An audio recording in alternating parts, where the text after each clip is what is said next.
স্বাস্থ্যকর চিকেন স্যুপের একটা পারফেক্ট রেসিপি আজকে আপনাদের সাথে শেয়ার করতে যাচ্ছি। Hello everyone, welcome to Madhab cooking world. এই রেসিপিটা যদি একবার ট্রাই করেন অবশ্যই বারবার খেতে ইচ্ছে করবে। চিকেন স্যুপ তৈরিতে কি কি মশলা ব্যবহার করলে এই স্যুপটা খেতে বেশি মজার হয় সেই সকল খুঁটিনাটি নিয়েই আজকের রেসিপিটি থাকছে। প্রথমেই স্যুপ তৈরির জন্য একটা স্পেশাল মশলা তৈরি করে নিচ্ছি। তার জন্য 1 চামচ গোটা জিরে এখানে একটা প্যানে দিয়ে দিচ্ছি। সাথে কালো গোলমরিচ 12 কিংবা 13টার মতো দিয়ে দিচ্ছি। কালো গোলমরিচের পরিমাণ যেন বেশি না হয়। সাদা গোলমরিচ সাথে দিয়ে দিচ্ছি, তার থেকে 2-1টা কম।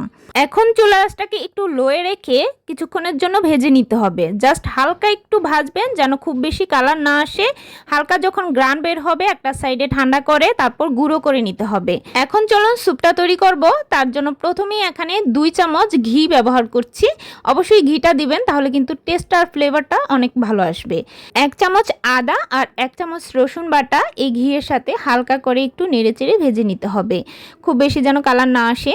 আমরা সাধারণত এই যে স্যুপের মধ্যে এগুলো কিন্তু কাঁচাই ব্যবহার করি জলের সাথে, তবে আমি বলবো হালকা একটু ভেজে নিলে গ্রানটা যেমন ভালো আসে, স্যুপের টেস্টও কিন্তু অনেক ভালো আসে। আর সাথে সাথেই 1 কাপের মতো জল অ্যাড করে পুরো মশলাটাকে একটু মিশিয়ে নিয়ে স্বাদ মতো কিছুটা লবণ দিয়ে দিচ্ছি, যাতে এই মাংসগুলো খুব ভালোভাবে সিদ্ধ করা যায়। তো এখানে হাড় সহ মাংস নিয়েছি 4 পিস, সাথে লেগ পিস দিয়ে দিচ্ছি শুধুমাত্র যে সলিড মাংসটা বের করব তার জন্য।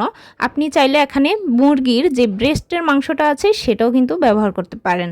তো আমি কিন্তু এখানে লেগ পিস ব্যবহার করছি, চাইলে যে কোনো সাইডের মাংস সলিড যেটা সেটা ব্যবহার করতে পারবেন।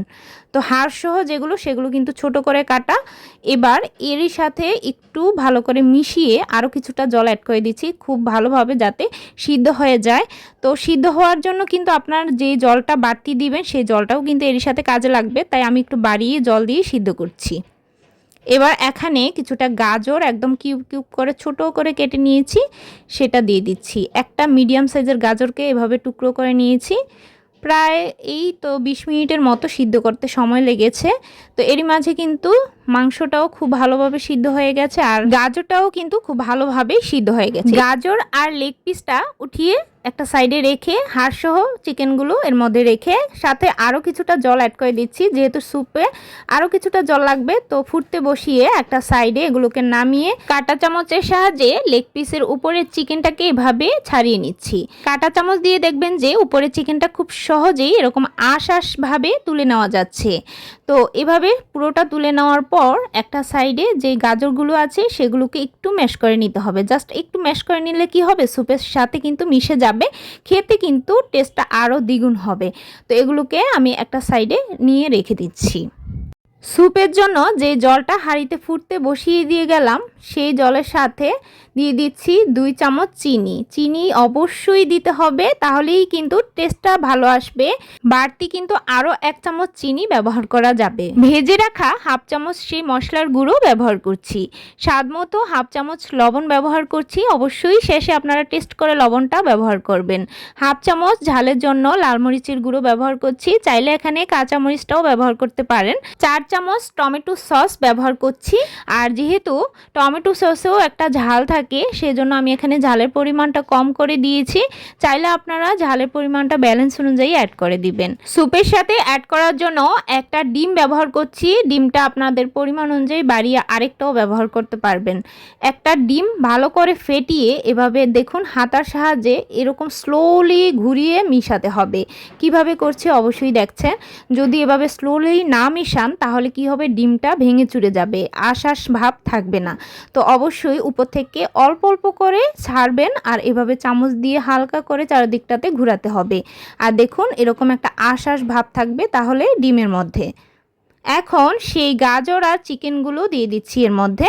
যেহেতু চিকেন স্যুপ বলুন আর যে কোনো স্যুপই বলুন সব কিছুর মধ্যে কর্নফ্লাওয়ারের মিশ্রণটা দিলেই স্যুপটা ঘনত্বটা একটু আঠালো হয়, সেজন্য অবশ্যই এই কর্নফ্লাওয়ারের মিশ্রণটা দিতে হবে। 1 কাপের অর্ধেক জল নিয়েছি আর 2 চামচ কর্নফ্লাওয়ার একটু ঠান্ডা জলে গুলে তারপর এর সাথে অল্প অল্প করে অ্যাড করে নেড়েচেড়ে মিশিয়ে নিতে হবে।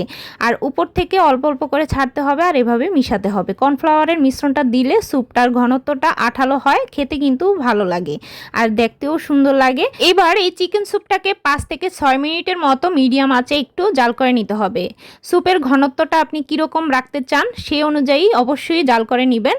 তো কিছুক্ষণ জাল করে নেওয়ার পর অবশ্যই শেষের দিকে লবণটা টেস্ট করে নেবেন। আর এবার শেষের দিকে আমি এখানে পেঁয়াজকলি ব্যবহার করেছি। অবশ্যই এখানে পেঁয়াজকলি দিলেই টেস্টটা কিন্তু ভালো আসবে। আপনি কিন্তু এখানে ধনেপাতা ব্যবহার করতে পারবেন না। দেখুন, বাসায় স্যুপ বানানোর একটাই সুবিধা, স্যুপটা যেমন টেস্ট হয় তেমনি অনেকজনকে একসাথে খাওয়াতে পারবেন। তো যাই হোক, চিকেন এই স্যুপের রেসিপিটা অবশ্যই ট্রাই করবেন। শীতের সন্ধ্যায় ধোয়াটা এরকম চিকেন স্যুপ থাকলে কিন্তু আর কিছু লাগে না। অবশ্যই ট্রাই করে আমাকে জানাতে ভুলবেন না। আর অবশ্যই চ্যানেলটি সাবস্ক্রাইব করে রাখতে পারেন এরকম মজার রেসিপি দেখতে। আজকের মতো এ পর্যন্ত। সবাই সুস্থ থাকবেন, ভালো থাকবেন। ধন্যবাদ সবাইকে।